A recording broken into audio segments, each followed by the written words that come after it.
Hey, is that you, Angela? Turning around at the voice while having coffee with my family at a cafe, there was my ex-husband Ted. Beside him stood Erica, the woman who took him away from me. Oh. What, you got married? I just glared at him in silence. Then he said, "Oh right, still single, huh? The infertile defective product. Are you planning to remarry with someone who has kids? A remarriage would suit you well." Ted seemed to find this situation amusing as he said these things. I stood up abruptly, slamming the table. "Excuse me? Who are you calling infertile? What, it's not true. Just kidding around." Ted chuckled. We left the cafe feeling sick. As we were leaving, a girl who looked like their daughter passed by us. "Ms. Powell." The girl called out loudly as she ran towards me.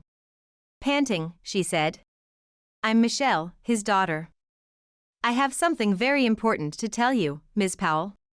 My name is Angela Powell, 45 years old.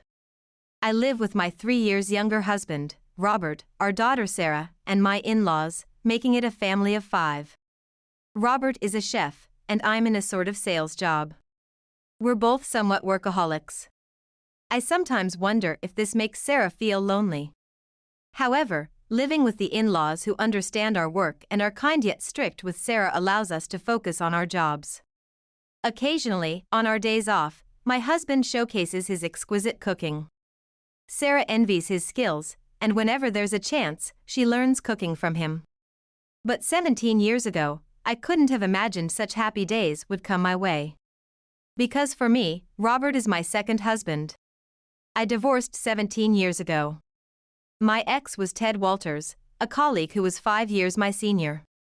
In my 20s, after getting married, I moved from sales to general affairs, continuing to work while being a housewife. I thought I was having a fairly good marriage life, but apparently, I was the only one who thought so. Because one day, Ted suddenly demanded a divorce. "Hey, what's going on? Why suddenly?" I was shocked as I was confronted with the divorce papers. I didn't understand what was happening. Then, Ted looked more serious than ever before. "You know, you still haven't had any kids, right?" I was surprised.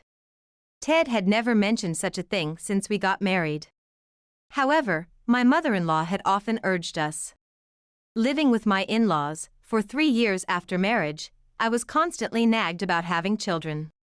But I thought I had kept this from Ted as much as possible. I was concerned about not being able to have children. However, I felt that forcing fertility treatments wouldn't immediately change the situation. It would happen when it could. I thought so, but that was naive. "Are you divorcing me because I can't have children?" "That's not the only reason." I had a bad feeling then. "Remember Erica? Your coworker from the sales department?" "I remember her." "What about her?" Just as I had a thought, Ted spoke. "Look, Erica is pregnant with my child." "What?" I was at a loss for words. Everything was a complete shock to me. Not only that Ted was having an affair, but that it was with Erica, my coworker. "You're divorcing me because she's pregnant?" "I can't accept being told unilaterally to divorce." I argued as strongly as I could. But Ted said nonchalantly, "But Mom agrees with it." At that moment, I realized that was where the conversation had originated. When I pressed for confirmation, "Yes, I support Ted being with Erica," my mother-in-law answered simply, "Why? Doesn't that mean Ted cheated on me? Can you really accept that?" "Yes, I can." I was at a loss for words to her response. "Because you've shown no signs of having children. I've been worried about you all this time." But from their point of view, maybe it was a concern. "You two never said you weren't trying. So it must be an issue with your body." And Ted continued, "See, I told you. Mom just wanted to see her grandkids. And since there was no sign of that happening with you, it couldn't be helped, right?" Saying this, Ted pushed the divorce papers in front of me, dumbfounded. I resigned myself to the fact that I had no place left to go, and signed and stamped the divorce papers. Looking back, I should have insisted on a fair division of assets and demanded alimony at that time. But I wasn't in a state to make sound decisions then. The reason for our divorce spread quickly at the company. Meanwhile, Erica quit her job and seemed to easily settle into being a full-time housewife after her pregnancy. As for me, instead of being seen as a poor woman who was cheated on, rumors spread that I was unattractive enough to lose my husband. Eventually, I quit the company. Unable to bear the curious glances and rumors, I withdrew into a small apartment where I moved. But I couldn't just hide forever, hunger drove me outside. Not being particularly skilled in cooking, one day I ventured out and was drawn to the smell of stew from a small restaurant. As I stared at the menu for a long time, the cook's voice asked me what I'd like to order. It seemed I had been looking at the menu for quite a while. That's when I realized how tired I was feeling. As I ate, I couldn't help but cry and sniffle.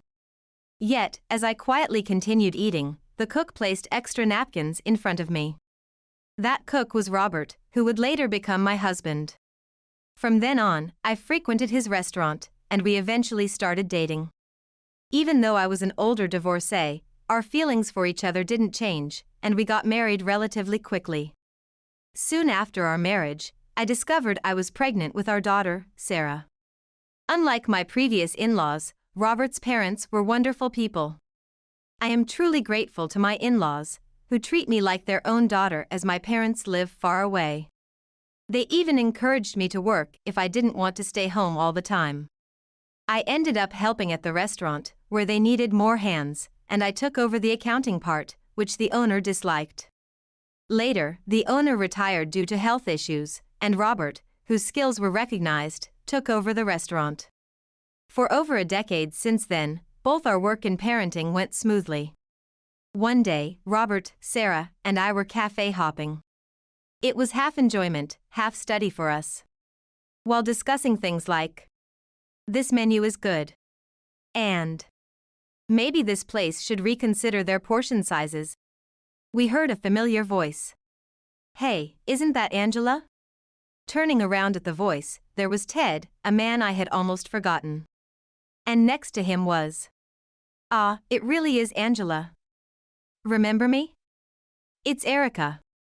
A woman, sounding childishly sweet despite her age. Erica was there. If I remember correctly, she was 5 years younger than me, so she should be around 40 now. Still trying to look younger than her age, her fashion and makeup were somewhat inappropriate. "It's been a while," I responded in a stiff voice. Seeing my expression, Robert and Sarah looked worried. Then Ted pressed on. "Oh. What, you got married?" I just glared at him silently. Then he said, "Oh right, still single, huh? The infertile defective product. Are you planning to remarry with someone who has kids? A remarriage would suit you well." Ted seemed to find this situation amusing as he said these things. Robert and Sarah looked bewildered by his off-target comments. I stood up, slamming the table. "Excuse me? Who are you calling infertile? What? Angela, why are you suddenly getting angry? What, isn't it true? You can't have kids, so you married someone with kids, right? What is wrong with these people?" I gestured towards Robert and Sarah and finally spoke firmly. "That's not true.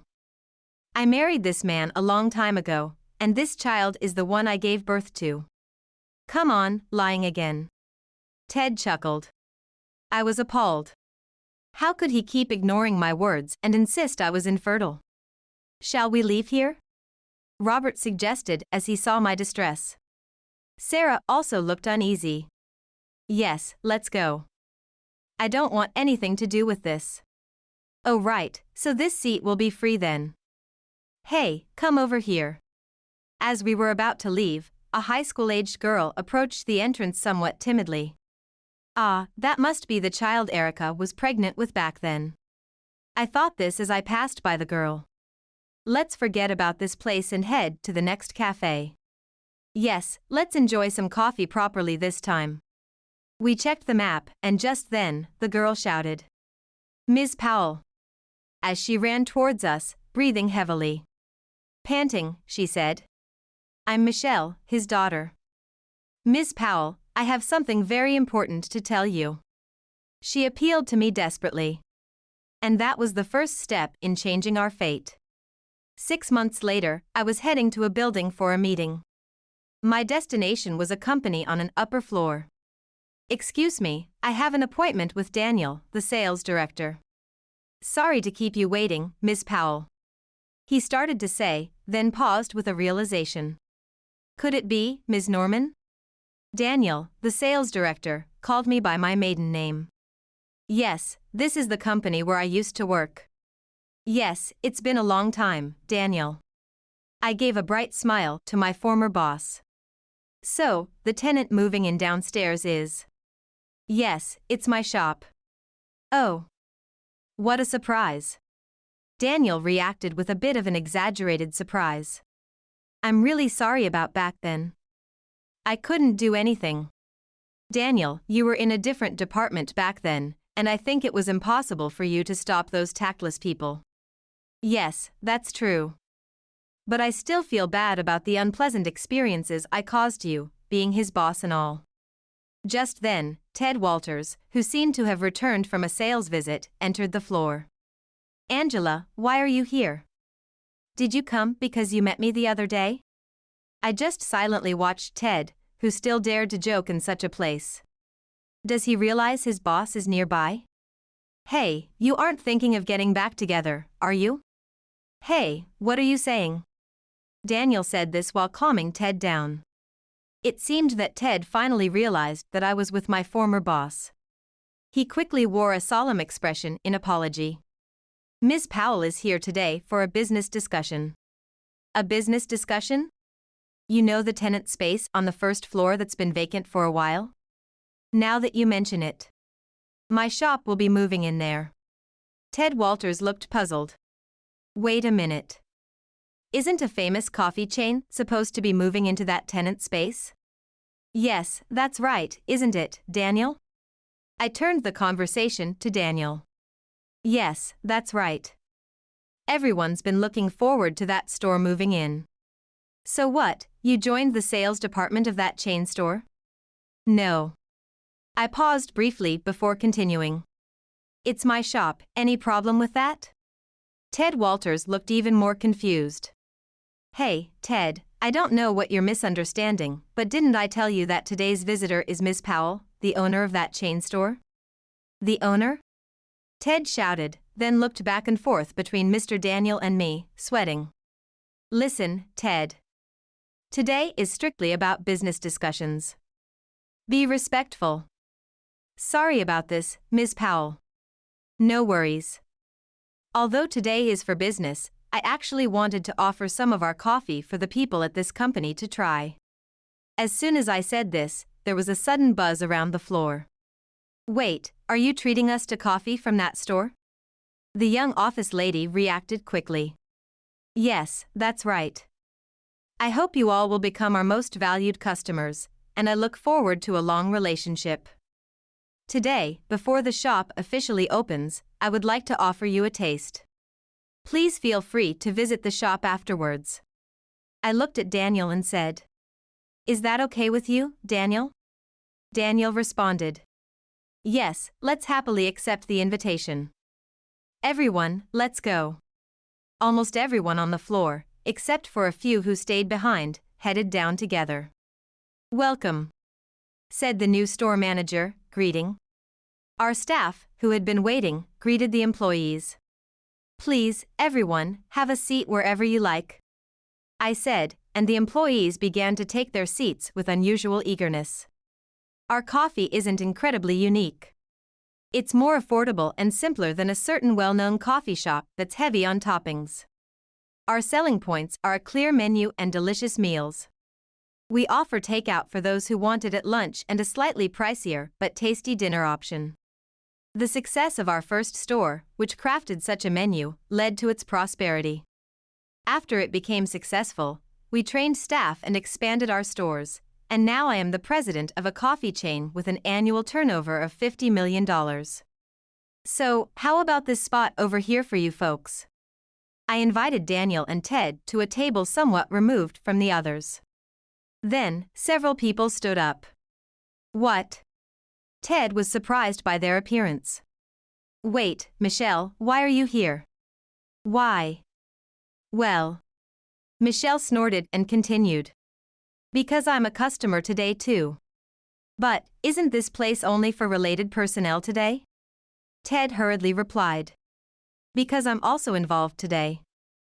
Oh, and by the way, Dad, my other father is here too. Ted seemed not to immediately grasp the meaning of his daughter's words. Michelle continued, ignoring her father's puzzled look. Let me introduce you. This is Jeff Morris, my real father. Ted looked even more confused by what was being said. Well, it's understandable that you wouldn't know, Dad. We need one more guest to arrive here. Saying this, Michelle turned towards the display window. Beyond it, a woman was hurriedly walking towards us, looking around anxiously. It was Erica, trying to look excessively young, just like when we had reunited half a year ago. Erica, in a panic, opened the door and exclaimed, Michelle, where's Michelle? As she rushed over. Here comes another guest. Mom, over here. Michelle said calmly. Hearing her voice, Erica turned and quickly approached, her face registering shock. Michelle, why are you with this man? She asked with a trembling voice. Why? Because he's also my father. Michelle continued, her voice steady in front of her stunned mother. Watching the two of them, Ted seemed to finally understand the situation. Hey Erica, do you know anything about this? Do you have a relationship with this man? I don't know him. I don't know this man at all. She vigorously shook her head, trying to flee the scene, but Robert and I stopped her. Since you've come all this way, why not stay for a cup of coffee?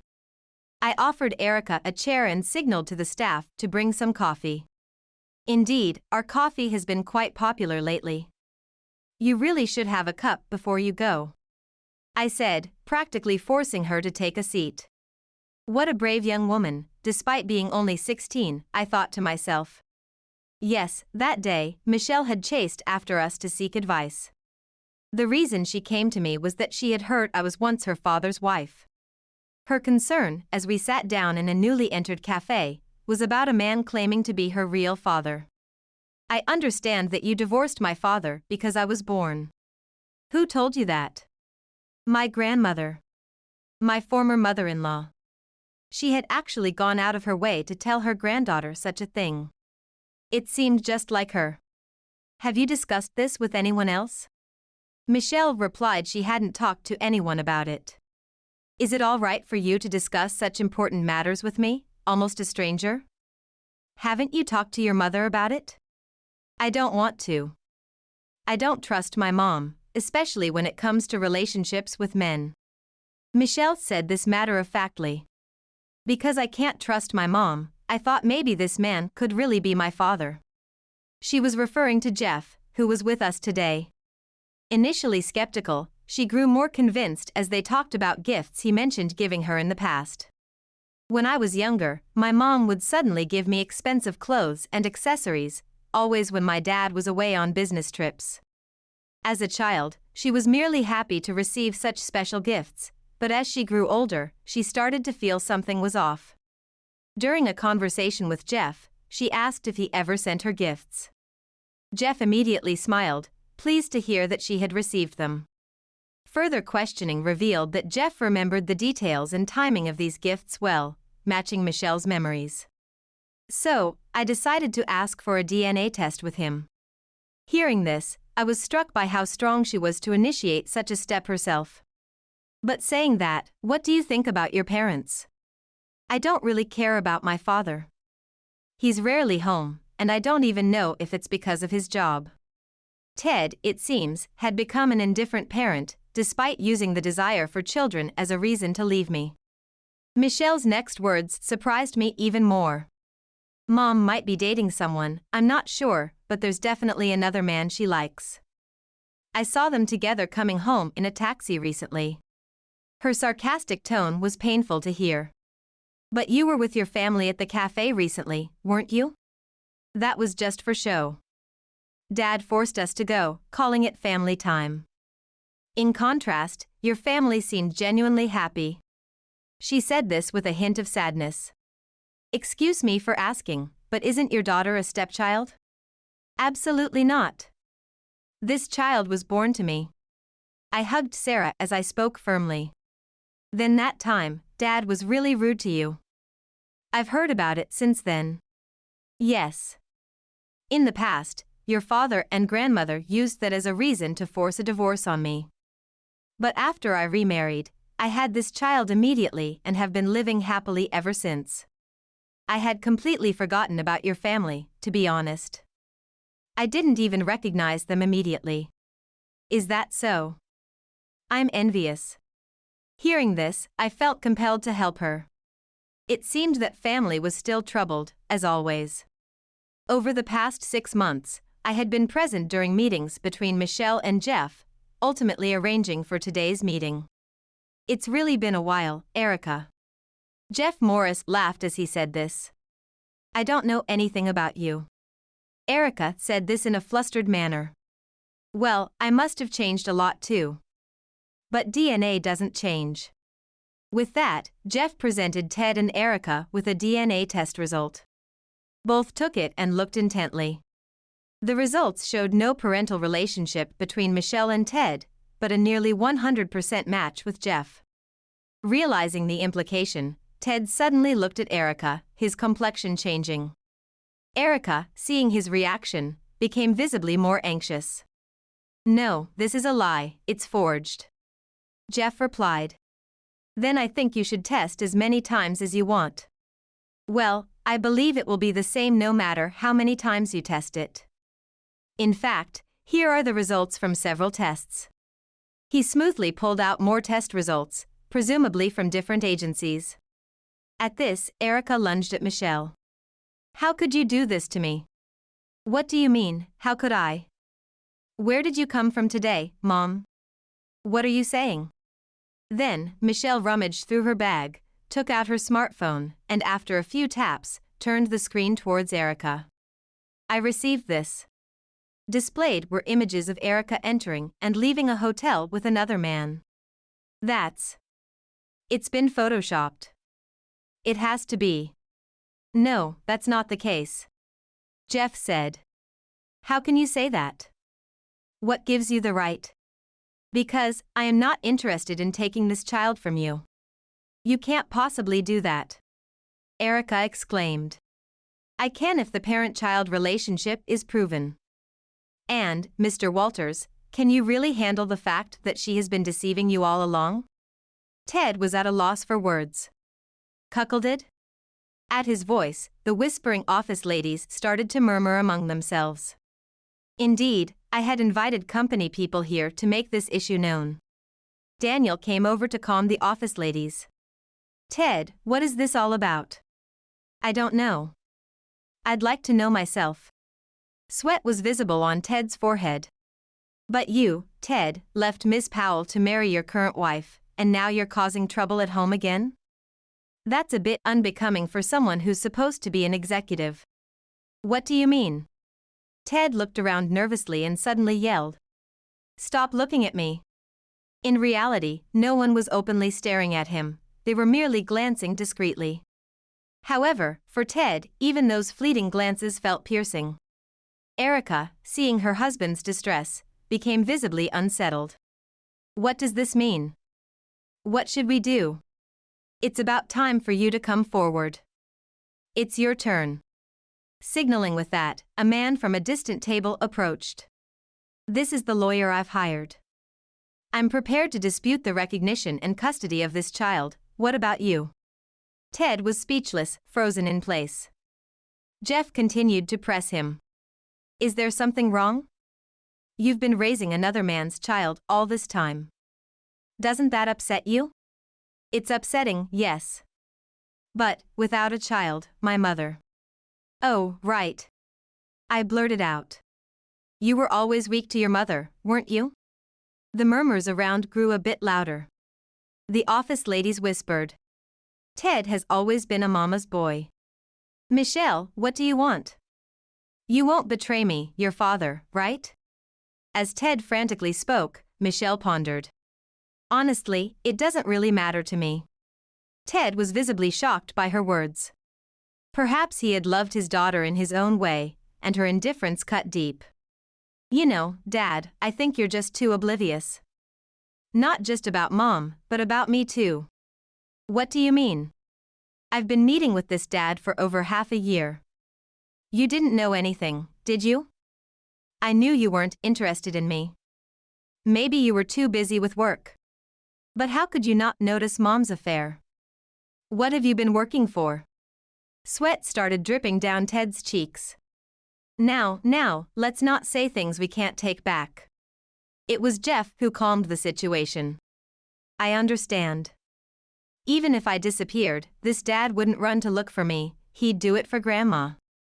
You always say, good grades, Grandma will be happy, or being smart must be our genes, never mentioning anything from Mom's side.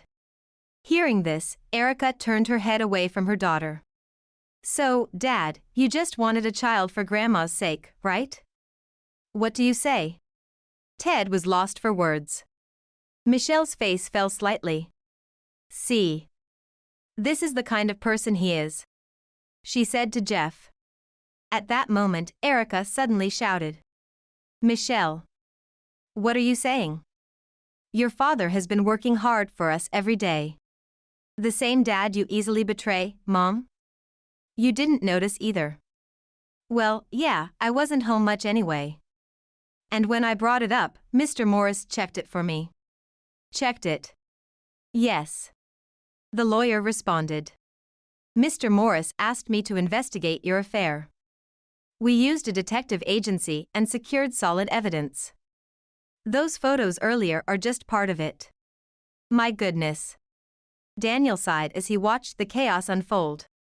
To think you've caused all this trouble. Ted, you were excellent at your job in sales, but it turns out you can't even manage your own home. No, but it's not my fault. Ted's words grew weaker. Jeff pressed further. So, what will you do? As I said before, I'm ready to fight this. As he was speaking, Ted suddenly collapsed. Call an ambulance. The room erupted into chaos. It seemed Ted couldn't handle everything crashing down around him all at once. There's no helping it. Let's discuss this calmly later. Suddenly, Erica turned to Jeff and spat bitterly. You've come up in the world, using lawyers and detectives so easily. You're not like you used to be. That's right. Jeff answered matter-of-factly. That's because I got rid of a gold-digging disaster like you. I've found better finances, a better job, and a wonderful wife. Hearing this, Erica slumped her shoulders right there. I apologize for causing a scene. Please enjoy your time. I smiled at the office ladies who were keenly watching the drama unfold. After that, it wasn't long before Ted and Erica divorced. My former mother-in-law was furious with Erica for several reasons. One was obviously the cuckolding, but another was the revelation that Ted was infertile, a fact he hadn't even bothered to check himself, which fueled his mother's rage. After the storm settled, she visibly aged rapidly. Apparently, she even began showing signs of dementia. She needed care, and it was certain. Given his poor management at home and the recent family drama, he was sidelined in his job, Daniel informed me. Honestly, for Ted now, that sideline position might be all he can handle. The several shocks had severely affected his mental health.